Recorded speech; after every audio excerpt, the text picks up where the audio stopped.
श्री सच्चिदानंद सद्गुरु साईनाथ महाराज की जय।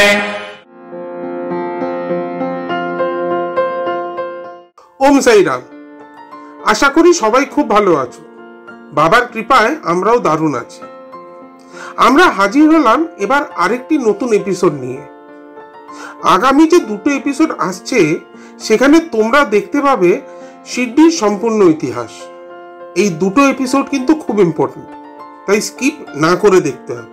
তবে তার আগে প্রথম এপিসোডে আমরা যা দেখিয়েছিলাম তা তোমাদেরকে একটু করে দেখিয়ে নিই।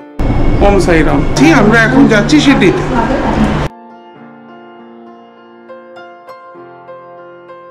সাইনাগা স্টেশনে আছি, এবার এখান থেকে হোটেলে যাব।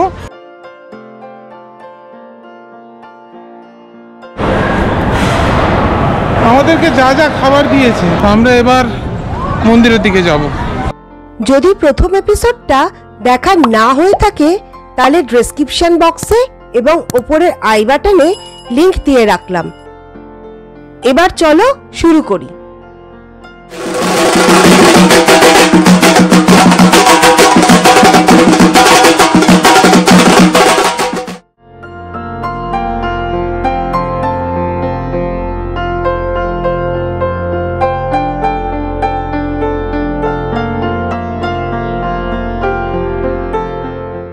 আমরা বেরোলাম আমাদের হোটেল থেকে, তখন বাজে সকাল 7:30। তখনও শিরডিতে ঠিক করে সূর্যের আলো ওঠেনি। একটা জিনিস দেখলাম যে শিরডিতে যে কোনো সময়তে অটো বা গাড়ি কিন্তু অ্যাভেলেবেল, কোনো সময় পাওয়া যায় না তা নয়।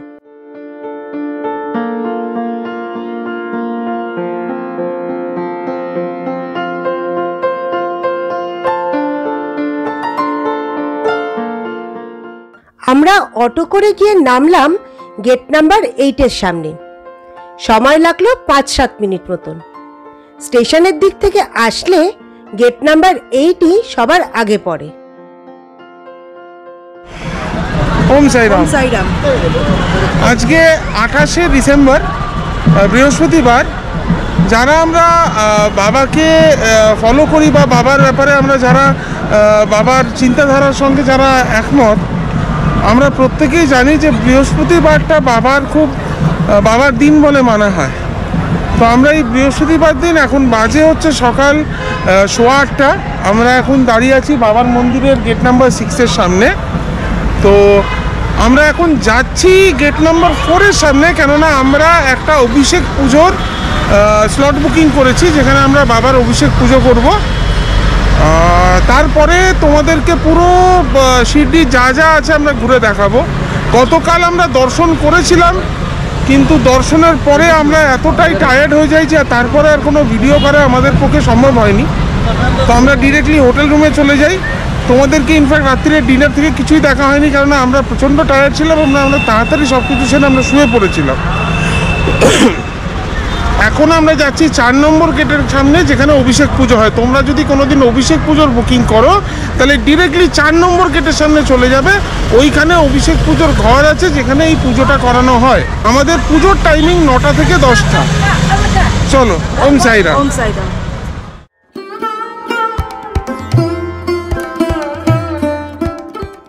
যদি অনলাইনে পেড দর্শনের টিকিট না করা হয়ে থাকে তাহলে গেট নাম্বার 6 থেকে সেই টিকিট এখানে এসেও কেটে নেওয়া যায়। চলো তাহলে তোমাদেরকে একটা ইতিহাস শোনাই, যে ইতিহাস শিরডিকে করে তুলেছে এক দারুণ পৃথিবী। অনেকখানি জায়গা জুড়ে রয়েছে এই সমাধি মন্দির কম্পাউন্ড। শুধু সমাধি মন্দিরই নয়, বাবার জীবনের সাথে জড়িত এমন অনেক কিছুই রয়েছে এই কম্পাউন্ডের মধ্যে। প্রথমে আসি সমাধি মন্দিরের কথায়। নাগপুরের সেই সময়কার বিখ্যাত ধনী শ্রী বাপু সাহেব বুটি বাবার সাহচর্য আরো বেশি করে উপভোগ করার জন্য সিদ্ধান্ত নিলেন শিরডিতে আরেকটি বাড়ি বানানোর।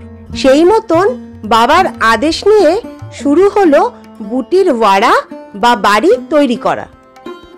বুটি সাহেবের ইচ্ছে ছিল যে বাড়ির ঠিক মধ্যখানে একটি মুরলীধর মানে শ্রীকৃষ্ণের বেদি তৈরি করবে, সেই অনুযায়ী কাজ করতে লাগলেন।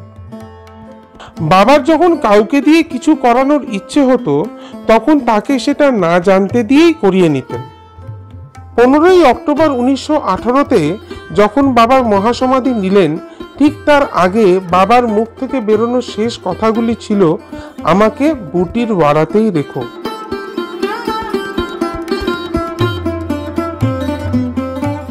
মুরলীধরের জন্য সংরক্ষিত জায়গাতেই বাবাকে সমাধিস্থ করা হলো, আর বুটি সাহেবের বাড়ি পরিণত হলো সমাধি মন্দিরে। শ্রী সাই সচ্চরিত বাংলা অনুবাদের পরিচ্ছদ 4-এর শেষ, পরিচ্ছদ 39 ও 50-এর শেষ এবং পরিচ্ছদ 43 ও 44-এ এ সম্বন্ধে বিস্তারিত বলা আছে।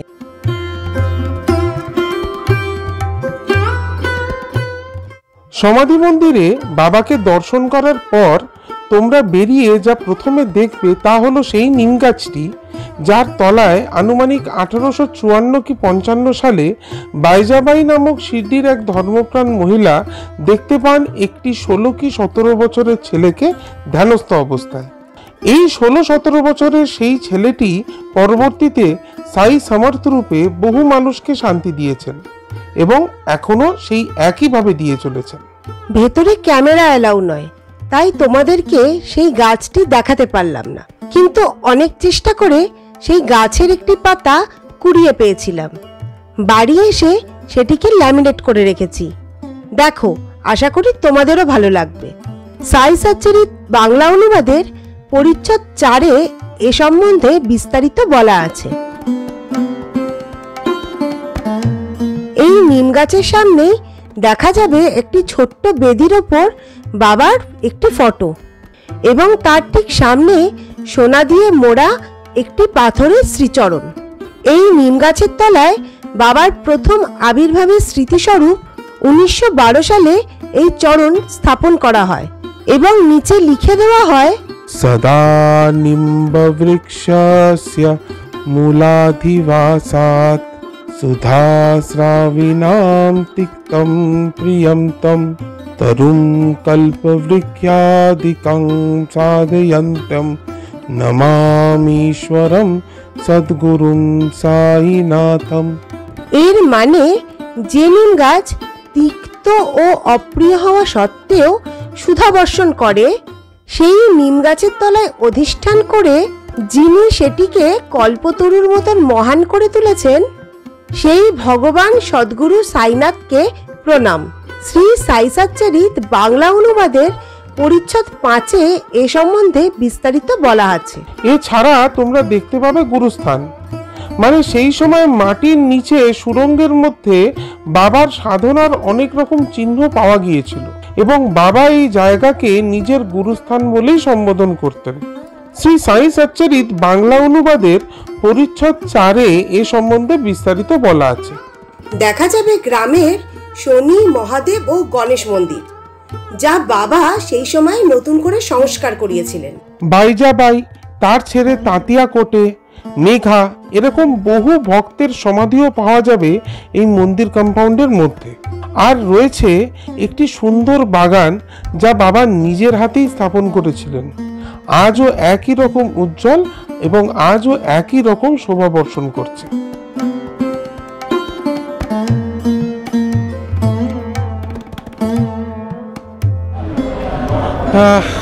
সাই সমাধি মন্দিরের ভেতরে ঢুকলাম, যেমন তোমাদেরকে বললাম 4 নম্বর গেট দিয়ে আমরা ঢুকলাম। 4 নম্বর গেট দিয়ে ঢুকে আমরা অভিষেক পুজো করলাম। ওখানে 9টা থেকে 10টা অবধি আমাদের টাইম ছিল এবং 9টা থেকে 10টা পাক্কা 1 ঘন্টাই পুজোয় নিল। তারপরে আমরা ওখান থেকে বেরিয়ে আমরা দুজনে চলে গেলাম হচ্ছে সমাধি মন্দিরের ভেতরে বাবাকে আরেকবার দর্শন করার জন্য। এবং এবারেও আমাদের কাছে পেড টিকিট ছিল, মানে পেড লাইনেরই আমরা টিকিটে গেছিলাম।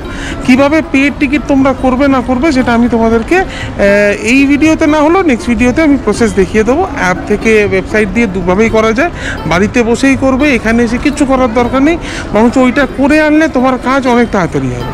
প্রথম কথা। দ্বিতীয় কথা হচ্ছে, যদি তোমার সিনিয়র সিটিজেন তোমার সঙ্গে থাকে, একটা জিনিস মাথায় রাখবে, তাহলে এন্ট্রি নেবে গেট নাম্বার 2 থেকে। গেট নাম্বার 2 হচ্ছে সিনিয়র সিটিজেনদের। যদি এরকম কেউ থাকে যার আমার মায়ের মতন হাঁটতে পারে না, হুইল চেয়ারে যেতে সুবিধে হয়, তাহলে কিন্তু গেট নাম্বার 3। এই জিনিসগুলো মাথায় রাখতে হবে। পেড যদি যেতে হয় তাহলে পেডের জন্য কিন্তু গেট নাম্বার 6। আর বাকি তুমি নর্মাল ঢুকতে চাইলে তুমি যে কোনো গেট দিয়ে ঢুকতে পারো, সেখানে কোনো বাধ্যবাধকতা নেই। আমি এই কটা জিনিস তোমাদেরকে শুধু বললাম। আমরা যখন 27 তারিখে বাবাকে দর্শন করি, তখন আমি আমার মাকে নিয়ে হুইল চেয়ারে করে গেট নাম্বার 3 দিয়ে গিয়েছিলাম, এবং রাই ওর মাকে নিয়ে এবং পেখমকে নিয়ে গেট নাম্বার 2 দিয়ে ঢুকেছিল। বাড়ি আসার পরে ইউটিউবে শিরডির লাইভ চ্যানেলে 27 ডিসেম্বরের লাইভটা খুলে আমি ঠিক সঠিক সময় দেখতে পেলাম রাই, ওর মা এবং পেখমকে। আমি আর মা যেহেতু সামনের দিক দিয়ে গিয়েছিলাম, তাই সেখান অবধি ওদের ক্যামেরা পৌঁছাচ্ছিল না, তাই দেখা যায়নি। তবে ওদের 3 জনকে খুব স্পষ্টভাবে দেখা গিয়েছিল বাবার সমাধি মন্দিরে বাবাকে গিয়ে দর্শন করা এবং বাবার সমাধি স্পর্শ করা। শিরিডিতে মোটামুটি সমস্ত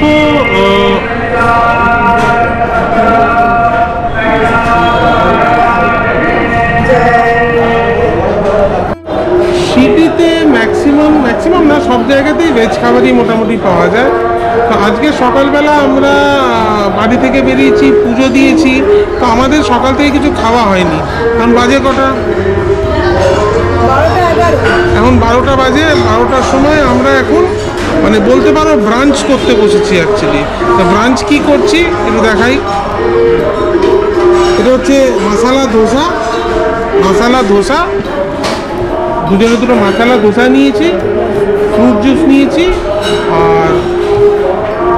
আর এই একটা জলের বোতল। এই দিয়ে আমরা মোটামুটি আমাদের ব্রাঞ্চ করে আমরা দেখবো হচ্ছে দ্বারিকা মাই আর চাবড়ি মন্দিরের মোটামুটি দেখা হয়ে গেছে। তোমাদেরকেও মন্দিরটা আমি দেখিয়ে দিয়েছি। এবার দেখবো হচ্ছে দ্বারিকা মাই আর চাবড়ি দেখে আমরা আরও 2-1 জায়গায় যাব। সেটা যদি এই এপিসোডে দেখাতে পারি দেখাবো, তা নাহলে নেক্সট এপিসোডে। কেননা গল্পগুলো বলতে হচ্ছে বলে একটুখানি টাইম লেগে যাচ্ছে।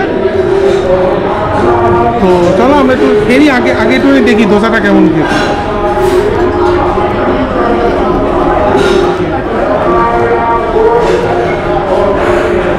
আমরা যেরকম কলকাতায় খাই ওরকমই ধোসা। তোমার কেমন মনে হয়? নর্মাল যে টেস্টটা আমরা কলকাতাতে খাই ওই সেম টেস্ট, মানে হ্যাঁ, টেস্ট ওয়াইজ খুব ভালো। এটা একটা উডুপির খাবার ভালো হয়। আর মন্দিরের গায়ে মানে পাশে হচ্ছে মন্দির, আমরা এখানে বসে খাচ্ছি। আমাদের খাওয়াটা মোটামুটি এই। আর জুস এলে পরে তারপর তোমাদেরকে দেখাচ্ছি। আমরা একটা মিক্সড ফ্রুট জুস অর্ডার করেছিলাম। তো এই হচ্ছে মিক্সড ফ্রুট জুসটা অসাধারণ খেতে, খুব রিফ্রেশিং। তরমুজ, মুসম্বি, কমলা মোটামুটি সব মিলিয়ে একটা জুস করে দিয়েছে, খুব ভালো খেতে, ভেরি গুড, ভেরি টেস্টি। আর জুসটা কে বলো? অসম্ভব ভালো খেতে জুসটা, দারুণ। এই আমার পেছনে হচ্ছে গেট নাম্বার 3, মানে যাদেরকে হুইল চেয়ার নিয়ে বা যারা ফিজিক্যালি ডিসেবল, তারা কিন্তু এইখান দিয়ে গেলে কোনো রকমভাবে দাঁড়াতে হবে না তাদেরকে। খুব সহজে, খুব তাড়াতাড়ি, উইদিন 15-20 মিনিটস তারা বাবাকে একদম সামনে থেকে দর্শন করে চলে আসবে, যেভাবে গতকাল আমি আমার মাকে দর্শন করিয়েছিলাম। আর যদি সিনিয়র সিটিজেন হয় তাহলে এর পাশেই হচ্ছে, ওই দিকটায় হচ্ছে গেট নাম্বার 2। গেট নাম্বার 2 থেকে গেলে একটু টাইম লাগে, তবে ওটা সিনিয়র সিটিজেনদের জন্য। যেরকম রাই ওর মাকে নিয়ে গিয়ে কালকে দেখা করিয়েছিল, কারণ আমার হুইল চেয়ার ছিল, আমি এক রুট দিয়ে ঢুকেছিলাম, ও আরেক দিক দিয়ে ঢুকেছিল। আর অভিষেক পুজো যদি করতে হয় তাহলে যেতে হয় গেট নাম্বার 4। আমি সামনে গেটটা দেখাচ্ছি, ওইখানে যেখানে লোকেরা দাঁড়িয়ে আছে ওই গেট দিয়ে ঢুকেই সকালে অভিষেক পুজো হয়। 9টা থেকে 10টার স্লটে আমরা পুজো করেছিলাম। এই দেখো,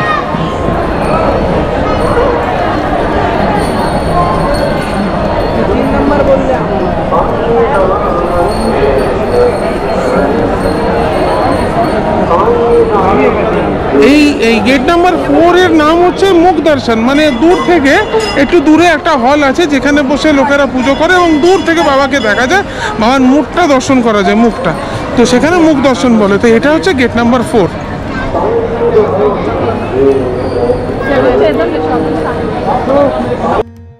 গেট নাম্বার 4 এর পাশেই দেখতে পাওয়া যাবে শিরডির হনুমান মন্দির।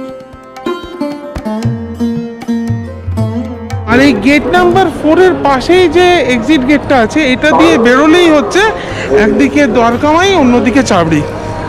এই গেটটা দিয়ে যদি আমরা বেরোই তাহলে এই গেটটার এইখানে এইটা হচ্ছে চাবড়ি, বাবা চাবড়ি, এবং এইটা হচ্ছে দ্বারিকামাই, এটা হচ্ছে দ্বারিকামাই।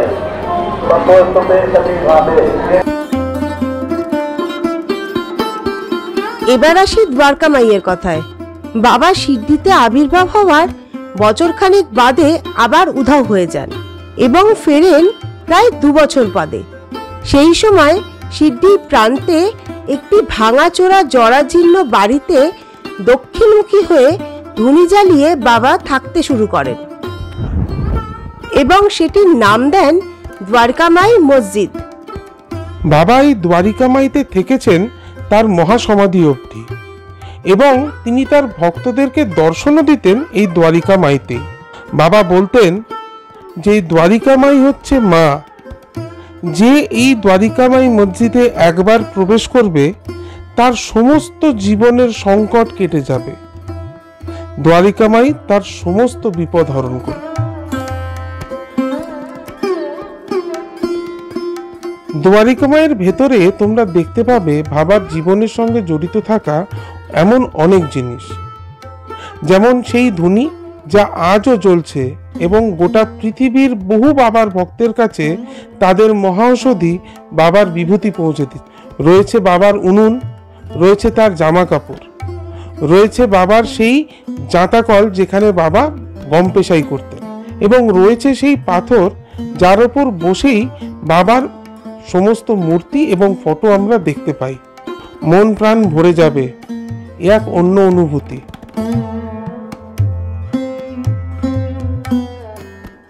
একবার অতিবৃষ্টির কারণে সিদ্ধিতে খুব বন্যা হয় এবং দ্বারিকামাই মসজিদ পর্যন্ত জলে পরিপূর্ণ হয়ে যায়। তখন বাবার ভক্তরা অপেক্ষাকৃত একটু উঁচু জায়গায় একটি বাড়িতে নিয়ে যায়। এই বাড়িটি হলো চাবড়ি। এই চাবড়িতে থাকা বাবার এতটাই মনোপুত হয় যে এরপর থেকে একদিন অন্তর একদিন বাবা এই চাবড়িতে গিয়ে থাকা শুরু করলেন এবং 1909 সালে বাবার এই চাবড়ির যাত্রাটিকে খুব আনন্দের সঙ্গে পালন করা হলো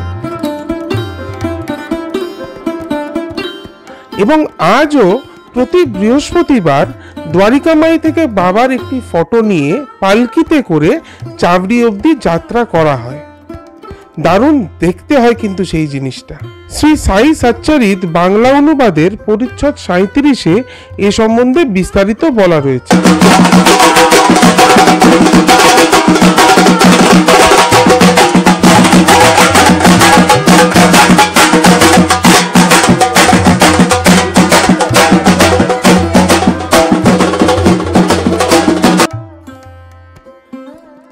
শিরডি থেকে বাবার শ্রীচরণ ও একটি সুন্দর মূর্তি নিয়ে এসেছিলাম। 25শে জানুয়ারি বৃহস্পতিবার পূর্ণিমার দিনে বাড়িতে স্থাপন করলাম সেই মূর্তি এবং পাদুকা, এবং সেই উপলক্ষে পূর্ণিমার নারায়ণ পুজোরও ব্যবস্থা করলাম বাড়িতে। তারই কিছু ঝলক রইল তোমাদের জন্য।